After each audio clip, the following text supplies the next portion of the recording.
Come Again Durga Ma, a short story on Durga Puja. This beautiful story enlightens us regarding the greatness of Goddess Durga Ma and why she is one of the most loved goddess. It also illustrates how we can teach religion and spirituality to our children. Hence, I'm sharing it with you on this forum. It was a beautiful morning of October. Clear blue sky with some soft white cotton like cloud floating on it. Prabin Babu, a 60-year-old man, was walking by the side of a village canal with his grandchild, 10 years old Somalini. Deep green bushes and tree canvas the entire village. Beds of kashful, a kind of small and soft white flower, surrounds the narrow canal road. Sounds of drums are coming from a nearby Durga Puja pandal. Somalini has come to this village, or it is better to say that she has come to India for the first time in her life. She was born in USA and residing there with her parents. This autumn she has come here to enjoy Durga Puja, about which she has listened millions of times from her parents. When they reached the pandal, Mahaashtami Puja was going on. Drum was beating continuously along with the chorus of Vedic mantras. Smell and smoke of dhoops have filled the pandal. Somalini was silent for a long time. She was looking at everything with her astonished beautiful eyes. Then she asked her grandpa, Dadu, will you please tell me just who is Ma Durga and who are others? It looks like a battlefield, isn't it? Oh, my dear, I'm very happy that you have a quest to know all this. Children, even the elders enjoy the festival, but most of them don't know anything about the myth. I will tell you everything if you have the patience to listen to it. Yes, Dadu, please tell me. I am eager to know. Okay, then listen, dear. Look at the center.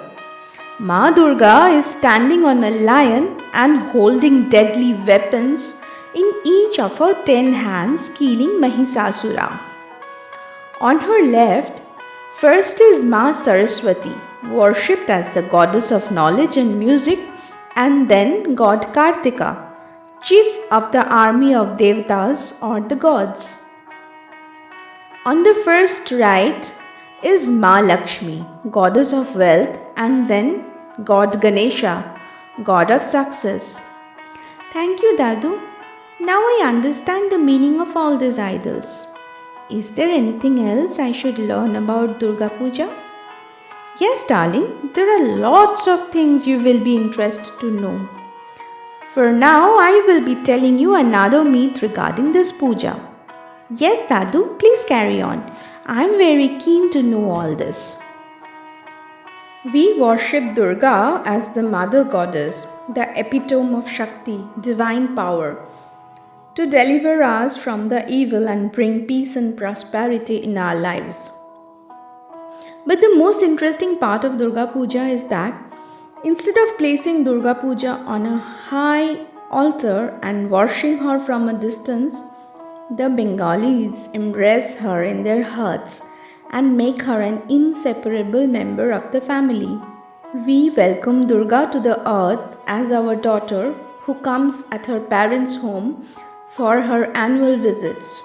Durga stays for 4 days, Shashti, Saptami, Ashtami and Navami along with her children, Ganesha, Lakshmi, Kartik and Saraswati, and sets for her husband's abode on Vijayadashami. The worship of Devi Durga in the month of October, however, owes its origin to Krittibash Ojha's Ramayana. Sri Rama hastily worships Durga, the goddess of Shakti, just before he sets for Lanka to rescue Sita from Ravana. According to Puranas, King Suratha used to worship the goddess Durga in spring. Thus, Durga Puja was also known as Basanti Puja.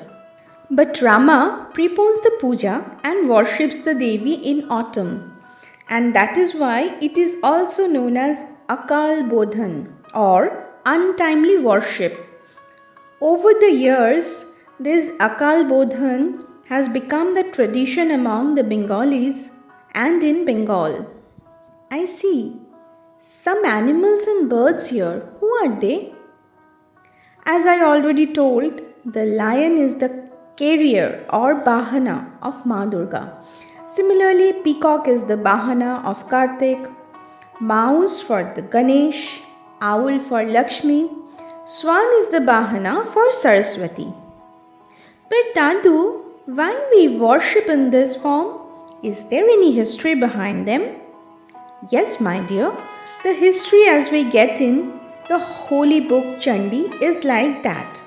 Mahishashura, the king of Asuras, through years of austerities, was once granted a boon by Lord Brahma that no man or deity would be able to kill him. The immense power filled in him the urge to rule over the world. He started to terrorize heaven and their inhabitants. He pervaded the world with his battalion of asuras and plundered and ruthlessly killed the people. Chaos and anarchy reigned. The Devatas or the gods were driven from the heaven and Mahisasura usurped the throne. The Devatas, scared and unable to combat him, requested Lord Shiva, Lord Brahma and Lord Vishnu to stop Mahishasura's tyranny. In answer, the three gods combined their divine energy and summoned up a feminine form of so brilliantly glaring that it illuminated the heavens.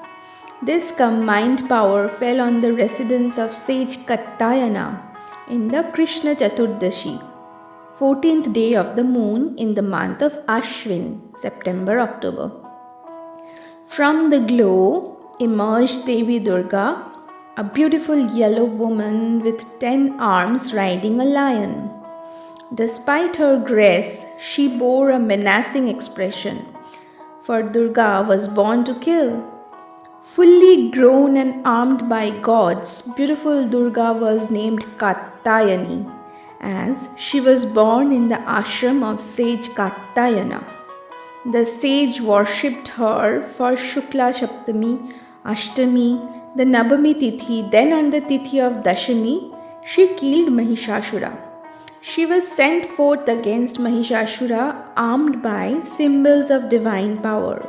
Vishnu's discus, Shiva's trident, Varuna's conch shell, Agni's flaming dart, Vayu's bow, Surya's quiver and arrow, Yama's iron rod, Indra's thunderbolt, Kubera's club and a garland of snakes from Shesha and a lion as a charger from the Himalayas. A fierce battle took place. Finally, when Mahishashura in the guise of a buffalo charged against Durga, the Devi beheaded the buffalo and from it emerged Mahishashura in its original form. Durga pierced his chest with the trident and relieved the world from the evil power. That is why she is called Durgati Nashini Durga, our mother goddess who destroys the evil, protects her devotees and establishes peace and prosperity on earth. Dadu, I see some beautiful lotus there. Aren't they mandatory for the puja? Yes, dear. There is a very interesting legend about this. In Ramayana, Lord Rama, supported by Hanumana and his monkey army, reached Lanka, the land of demons, to rescue his wife Sita from the 10-headed king Ravana. Rama prayed to Devi Durga for her blessings to defeat Ravana. The goddess demanded 108 Nilkamals, blue lotuses, from Rama. Rama collected 108 Nilkamals, but Devi Durga hid one of them. Rama started traveling and searching the whole world to get another blue lotus, but he failed. Then Rama offered his one eye to Devi Durga Ma, which resembled the blue lotus. Devi was pleased on his devotion and blessed him for the battle. The battle was started on the day of Saptami. Ravana was finally defeated after a long aggressive fighting and was killed at the time of Sandhikhan, the transition period of Ashtami to Navami. He was cremated on Dashami. Oh, my dear Dadu, you are so nice to tell all these legends. I will never forget this. Now tell me, Dadu, why doesn't Ma Durga come again to fill the earth and destroy the evils who are killing thousands of innocent people, destroying decade-old monuments and creating deadly fearful environment on the earth? Prabin Babu looked at his grandchild with emotion.